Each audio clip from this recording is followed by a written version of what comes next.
Dân thức chim yang lung ngay natin Kavel kimin ako Si R.A.Min Day say na Carmen Siam Lechi Himmatale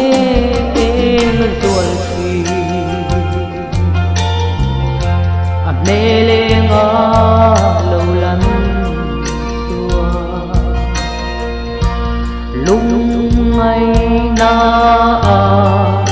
cả lâu ruột kinh tế ma ngày lần tir na dan ko chim đua ya si R.A.N cả công xuôi tu ang se cha na ruam thim ka zo lain ibeleng min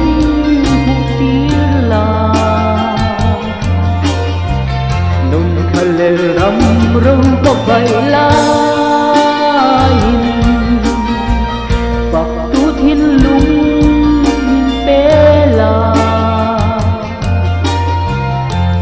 nắp thế na măng sôm na râu quỳ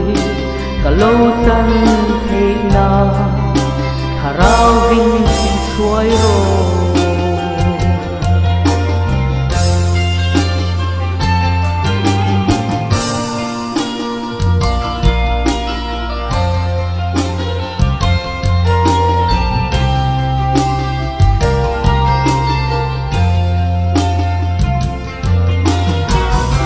Thunun lâu pha tu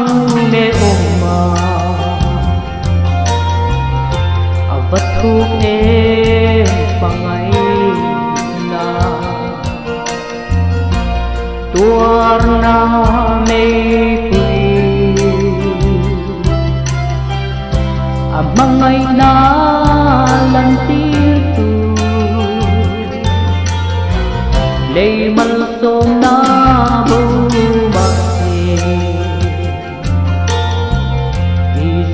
nên va sang thì na khăn đầy